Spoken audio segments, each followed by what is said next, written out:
தெலுங்கு தமிழ்லாம் வேற இல்லை, எல்லாம் ஒரே தொப்புள் கொடி உறவு. புரியுதுங்களா? தெலுங்கு, தமிழ், மலையாளம், கன்னடம் அப்படி வேற கிடையாது. ஆகவே நாங்கள் என்றும் எப்பொழுதும் பாரதியர்கள். செப்பு மொழி 18 எனில் சிந்தனை ஒன்றுடையால். அதனால் நாங்கள் பாரதியர்கள். நாங்கள் எல்லா மொழிகளுக்கும், தாய்மொழிகளுக்கும் மதிப்பு கொடுக்கக்கூடியவங்க. நாங்கள் இந்த சப்ஜெக்டை அங்கே கொண்டு போக விரும்பலை. நாங்கள் தொடர்ந்து எங்களுடைய கோரிக்கைகளிலே வெற்றி அடைய வேண்டும். அதற்கான அலுவல் பூர்வமான சட்டப்பூர்வமான நடவடிக்கைகளை மேற்கொள்ள இருக்கிறோம். சென்னையில் எல்லா பத்திரிகையாளர்களும் நன்றாக ஒத்துழைத்தார்கள். அனைத்து கட்சியினரும் ஒத்துழைத்தார்கள். எல்லோருமே இது நியாயம் என்று ஒப்புக்கொண்டார்கள். சுமார் 15,000 பேருக்கு மேலே சென்னையிலே முதல் முறையாக நம்முடைய அந்தணர் சமூகத்தை சார்ந்தவர்கள் அத்துணை பேரும், சைவ வைணவ பேதம் இல்லாமல் அத்துணை பேரும் ஒன்று கூடினார்கள். பெரிய வெற்றி. அதுக்காக அத்தனை தலைவர்களுக்கும் என்னுடைய பாராட்டுக்களை தெரிவித்துக் கொள்கிறேன்.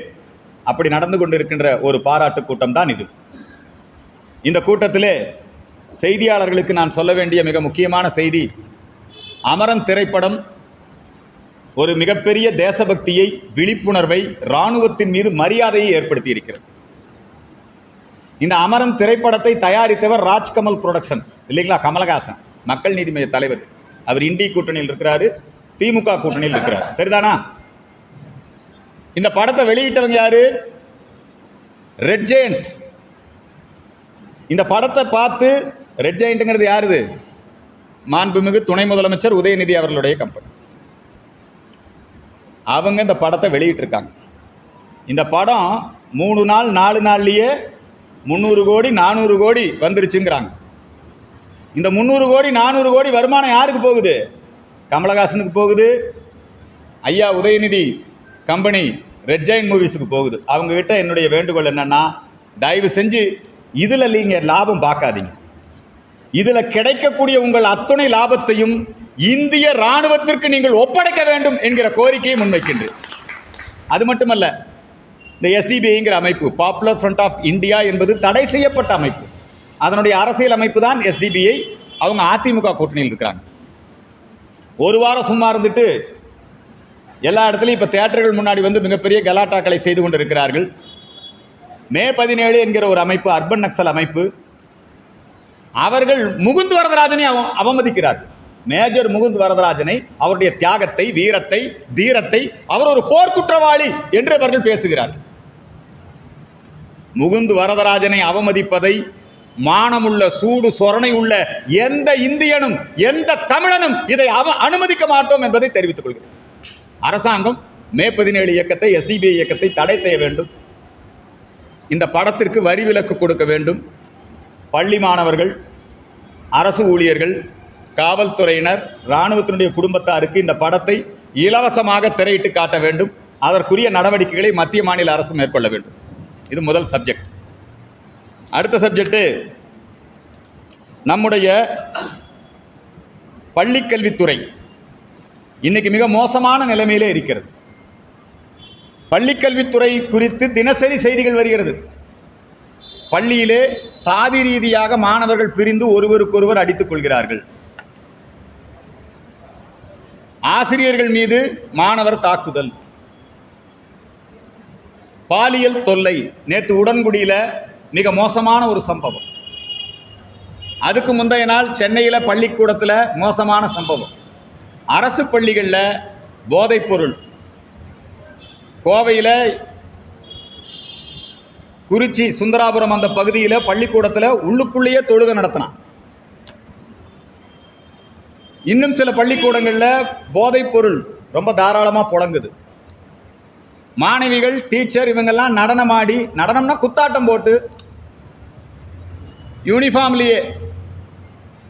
இதெல்லாம் கல்வி சூழலே தமிழகத்தில் கெட்டு கிடக்குது.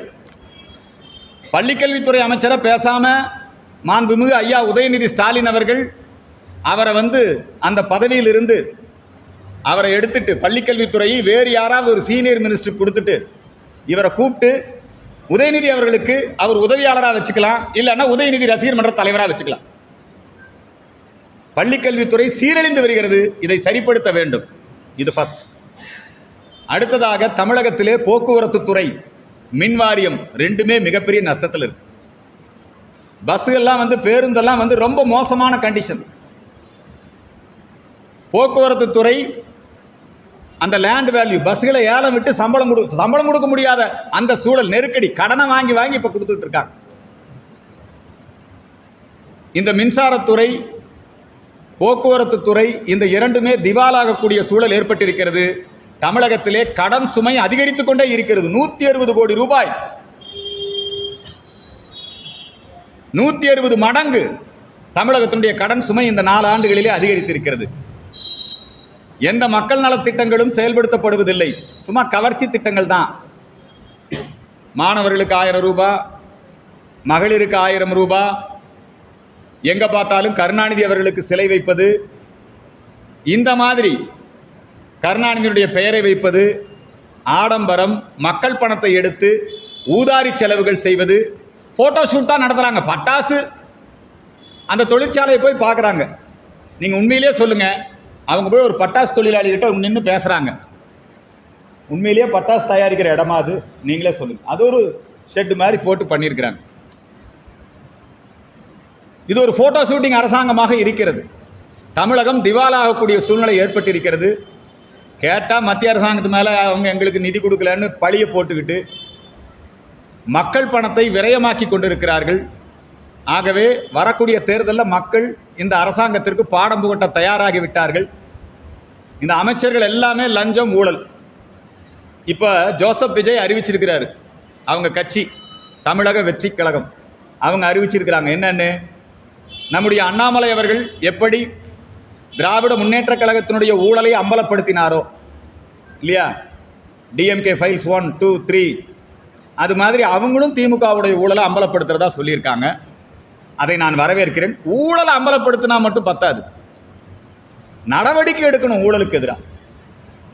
தமிழக வெற்றி கழகம் இந்த ஊழலுக்கு எதிராக ஆளுநரிடத்தில் புகார் கொடுக்கணும். சும்மா அம்பலப்படுத்தி என்ன பண்ண போறீங்க? புகார் கொடுங்க, நீதிமன்றத்துக்கு போங்க, மத்திய அரசாங்கத்துக்கிட்ட வலியுறுத்துங்க. அதே மாதிரி தான் பிஜேபியும் இந்த ஊழலுக்கு எதிராக நடவடிக்கை எடுக்கணும். சும்மா டிஎம்கே ஃபைல்ஸ் 1, 2 எல்லாருக்கும் தெரியுமே.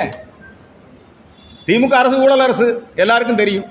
பாதகம் செய்பவரை கண்டால் நாம் பயங்கொள்ளலாகாது பாப்பா, மோதி மிதித்து விடு பாப்பா, அவர் முகத்தில் உமிழ்ந்து விடு பாப்பா.